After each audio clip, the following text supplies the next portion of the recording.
Olá, amigos do canal Investir Cada Vez Melhor. Gravo aqui a primeira parte da aula Imposto de Renda sobre as Aplicações Financeiras, aproveitando a época do ano, que é os meses de março e abril, onde a gente faz a declaração do ajuste anual.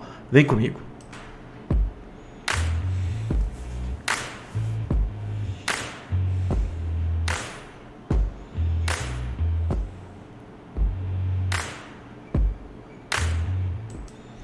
Bom, então vamos lá? Bom, o conteúdo dessa apresentação, ele é oriundo desse livro que eu escrevi em 2016 sobre o investidor e o leão, que eu chamei no livro com esse nome, que basicamente é um livro voltado para o imposto de renda sobre as aplicações financeiras. É um assunto complexo, árduo, árido, difícil, mas extremamente importante. Então, quais são os objetivos da nossa videoaula? Aproveitar os benefícios fiscais de uma forma legal, mostrar como é que o rendimento, o imposto de renda sobre cada modalidade, desde ativos de renda fixa até o mercado de ações, a gente vai dar uma ênfase maior no mercado de ações. E na última parte da aula eu vou mostrar passo a passo como preencher o ajuste anual, tá? Público-alvo, profissionais de contabilidade, contadores, técnicos, estudantes e aquelas pessoas físicas que querem conhecer do assunto ou fazer por conta própria ou pelo menos fazer a conferência se aquela declaração foi preenchida corretamente, tá? Nessa videoaula, que eu vou dividir em 3 partes, eu não vou falar sobre investimento no exterior. Eu vou fazer uma aula em separado, possivelmente no final de março, começo de abril, tá? Bom, aqui eu discriminei um pouquinho o conteúdo, Considerações gerais, benefícios fiscais, ativos de renda fixa, incluindo o Tesouro Direto, previdência privada, ênfase no mercado de ações e, por último, a gente vai ensinar o preenchimento do ajuste anual passo a passo. Bom, aqui eu listei quais são os requisitos que obrigam o cidadão a ter que declarar o imposto de renda. Rendimento maior que 28.559, isso rendimento anual, Rendimento isento acima de 40 mil, vamos, por exemplo, você recebe dividendos de uma empresa sua, mais de 40 mil, você tem que declarar. Você realizou qualquer negociação em bolsa de valores que teve ganho ou prejuízo, principalmente ganho, você precisa declarar. Se você teve ganho de capital na venda de imóveis, existe aquele benefício fiscal da venda do imóvel único residencial, que a gente vai comentar em breve. E se você tem bens e direitos, por exemplo, apartamento, carro, investimentos, acima de 300 mil. Se você se enquadra em qualquer um desses itens, só um basta, você já é obrigado a declarar, tá? Uma coisa importante que eu vou comentar, a aula é sobre o imposto sobre as aplicações financeiras, tá? Eu não vou falar sobre como é que é o imposto do salário da pessoa, como é que é o imposto que ela recebe uma pensão. Isso aí foge completamente do assunto, tá? Outra coisa fundamental é vocês saberem o seguinte: uma coisa é você ter que declarar, a outra coisa é se você vai precisar pagar ou não. A gente vai ver que muita coisa a gente declara, mas não vai precisar pagar imposto, tá? Então, por exemplo, a gente tem ativos dos mais variados possíveis. Ao final do ano, de dezembro de 2021, a gente vai ter que ver quais os ativos que a gente tinha em posse e nós vamos declarar na declaração atual em bens e direitos. Se a gente teve rendimentos no ano passado, esses rendimentos também precisam ser declarados, tá? Como eu já tinha comentado, a gente vai dar uma ênfase maior no mercado de ações. Bom, você teve rendimento das suas aplicações financeiras. Quando você abrir o programa da Receita Federal, basicamente a gente vai ter esses 3 campos: rendimentos isentos, tá? Rendimentos sujeitos à tributação exclusiva ou definitiva e também os rendimentos oriundos de renda variável, bolsa de valores e mercado de fundos imobiliários. Então tá aqui. A gente entrou, baixou o programa da Receita Federal, colocou a identificação, CPF, abriu isso aqui. Então a gente vai lá, rendimentos isentos, rendimentos sujeitos a tributação exclusiva ou definitiva, pagamentos efetuados. A gente vai ver que aqui a gente vai colocar os depósitos em planos de previdência PGBL, bens e direitos. A gente vai listar todos os bens que a gente possuía em dezembro de 2021. Ganho de capital aqui, no caso, ganho de capital na venda de imóveis, por exemplo, e também na renda variável. Então a gente basicamente vai usar 6 tópicos. Todavia, para aquelas pessoas que já recebem o benefício do plano de previdência privada complementar ou fez resgate antecipado, a gente vai usar esse 7º item aqui, que é os rendimentos tributáveis recebidos de PJ. Então, por exemplo, você tem uma previdência no Itaú. O Itaú, quando você fez o resgate, vai te pagar aquilo lá, tá? E aí você vai declarar aqui, ó, nesse 7º item, recebido de pessoa jurídica, no caso de resgate ou recebimento da previdência. Caso você não tenha feito isso, você vai usar só aqueles 6 tópicos comentados. Bom, existem várias leis, né, no Brasil que regem tudo que eu vou comentar aqui, mas essas aqui são as mais importantes, tá? Uma coisa que a gente tem que ter bastante conhecimento é que o imposto de renda retido na fonte pelas instituições financeiras é o rastro que a gente deixa para a Receita Federal. Eu percebo que muita gente no Brasil acaba fazendo muita movimentação no mercado de ações, mercado de opções, e acaba não declarando. Porém, a cada venda que a gente faz, um pequeno imposto é debitado da nossa conta. De uma maneira geral, a gente pode achar que a regra do imposto de renda ela é clara, mas infelizmente ela não é, tá? Não é. Decididamente ela não é. Eu considero o sistema tributário complexo, cheio de detalhes, por vezes de interpretação dúbia. Ela depende tanto do contribuinte, nós, como das corretoras, tá? Porém, apesar de tudo isso, eu considero o programa da Receita Federal muito bom. Uma interface muito boa, fácil, tá? É uma questão de costume. Numa primeira vez você pode ter um pouquinho de dificuldade, mas depois é fácil. Aqui eu vou te dar um exemplo para vocês como é que erros podem acontecer. Então a gente sabe que o imposto de renda, quando a gente vende alguma ação, ele é de 0,005%. Esse é o imposto de renda retido na fonte, sobre vendas acima de 20 mil, que a gente vai comentar em breve. Então aqui, em janeiro, foi vendido 90 mil. Se a gente calcular essa alíquota aqui, o valor correto é esse aqui, 4,52. Olha o valor que a corretora colocou. É uma diferença mínima, mas já mostra para nós que erros acontecem, tá? Outro fator agravante é que muita gente não conhece como é esse sistema de tributação, tá? Um dos motivos é porque os investimentos mais populares, a tributação é da própria instituição financeira. Então você resgatou, por exemplo, um fundo DI ou um tesouro direto, a própria instituição financeira que vai debitar esse dinheiro, tá? Isso aqui eu já falei, né? Eu acho o sistema complexo. No mercado de ações, até 2018, a gente tinha pouquíssimas pessoas, né? Menos de 600 mil. Hoje, nós já somos 4,2 milhões. Então, houve um aumento significativo, mas se a gente comparar com a população total, ainda é muito pequeno, tá? Outro motivo de desconhecimento, e as pessoas acabam não fazendo o imposto, é que a gente ficou aí na Bolsa quase 8 a 10 anos com a Bolsa sem dar lucro, né? Para a maioria das pessoas, né? Então, há poucas pessoas declaravam e quando declaravam erradamente, tá?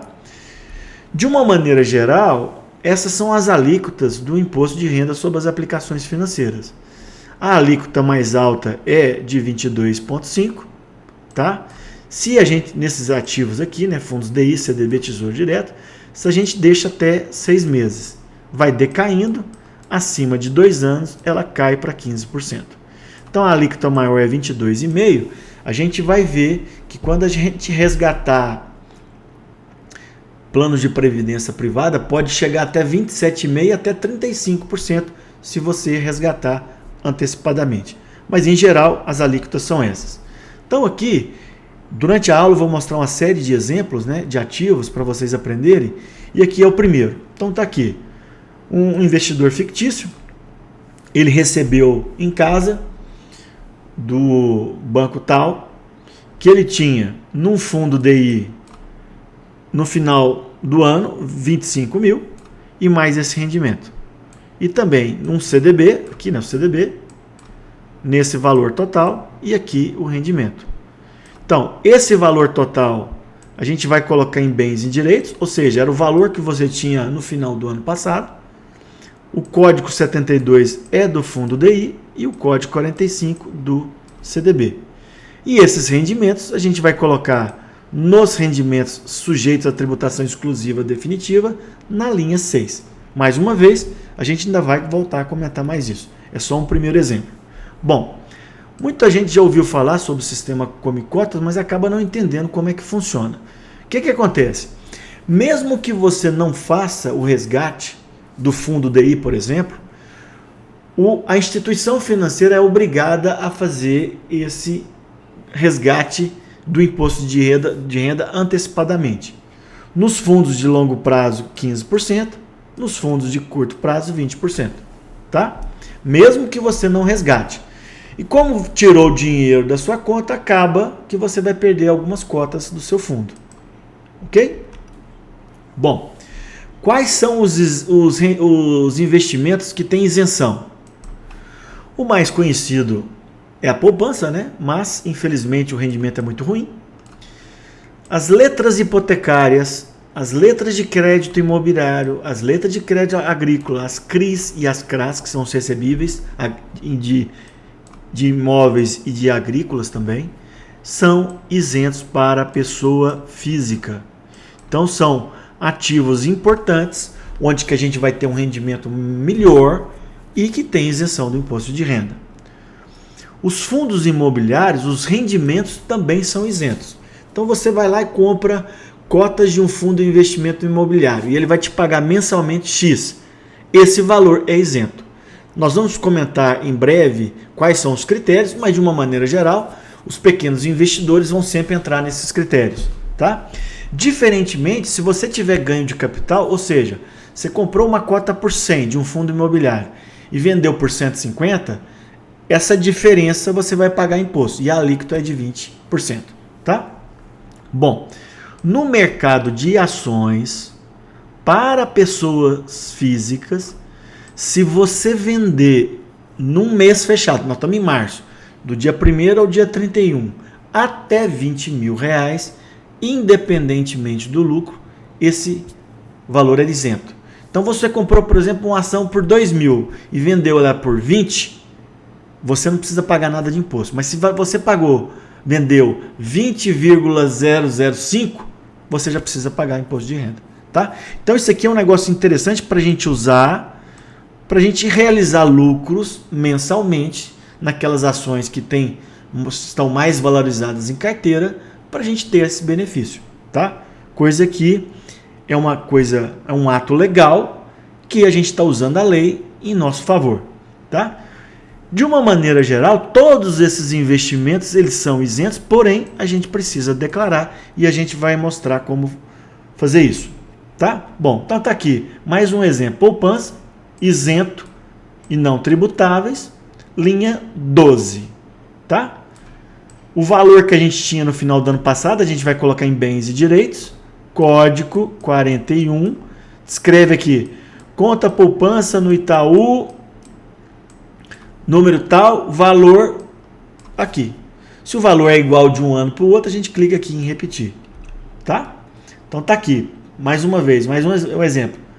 Rendimentos isentos, vai aqui, ó, número 12, item 12, poupança, letras hipotecárias e assim por diante, coloca o valor. Ok? Bom, para cada bem e direito a gente tem códigos específicos. Apartamento é 11, casa é 12 e assim por diante, poupança aqui é 41 e outros. Aqui eu listei os mais importantes e a gente vai mostrar mais para frente, tá? Bom, eu tinha comentado sobre os rendimentos isentos e aqui eu comento sobre alguns rendimentos que têm vantagens. Por exemplo, imóvel, a gente vai pagar 15%, independente do tempo. E só na venda. Se você comprou um imóvel hoje e vende só daqui 15 anos, você vai passar 15 anos sem pagar imposto. Só vai pagar na alienação ou isto é, na venda, tá? E o benefício fiscal, tá? Para aquelas pessoas que têm imóvel único, residencial. Vamos supor, você tem um apartamento de 200 mil e quer mudar para um apartamento de 300. Você vende aquele de 200 mil, vamos supor que você teve um ganho de capital ali de 50 mil. Se você usar num prazo de 6 meses, você não vai pagar imposto de renda, tá? A regrinha é um pouquinho mais complexa. Quem for usar isso, que confira a lei, tá? Porque é um benefício interessante para aquelas pessoas, mais uma vez, que têm imóvel único e quer mudar para um apartamento melhor, sem pagar imposto, tá? Os planos de previdência também têm benefícios. Por exemplo, o PGBL, tudo que você deposita lá, você pode descontar do imposto de renda, do rendimento tributável, até 12%. Tá? Bom, porém, o que acontece? Isso aqui você deduz, só que lá na frente, quando você resgatar seu PGBL, você vai pagar sobre o montante. Coisa que eu vou falar mais para frente, tá? Outra coisa importante, o imposto de renda nos planos de previdência, ele só acontece ou no resgate ou no recebimento do benefício. E não tem come-cotas, tá? Outra coisa interessante, que se você optar por essa tabela regressiva nos planos de previdência, a alíquota começa em 35%, vai caindo a cada 2 anos e chega a 10%. Mais uma vantagem fiscal. Tá? Então eu comentei sobre os rendimentos isentos e agora sobre os rendimentos que têm algum benefício. Vamos comentar um pouquinho mais sobre os planos de previdência privada. Basicamente a gente tem o PGBL e o VGBL. Vou começar pelo VGBL, que é um pouco mais simples. A gente vai declarar tudo que a gente depositou lá em bens e direitos, código 97. O VGBL ele é mais indicado, não, ele é indicado para quem faz a declaração simplificada, tá? Pois aquele depósito ele não é dedutível, você não pode descontar do seu imposto de renda. Porém, quando você resgatar lá no futuro, a tributação ocorrerá somente sobre o rendimento, diferentemente do PGBL, tá? Que a gente não vai colocar em bens e direitos, a gente vai colocar pagamentos efetuados, código 36, e o PGBL ele é mais indicado quem faz a declaração completa. Por quê?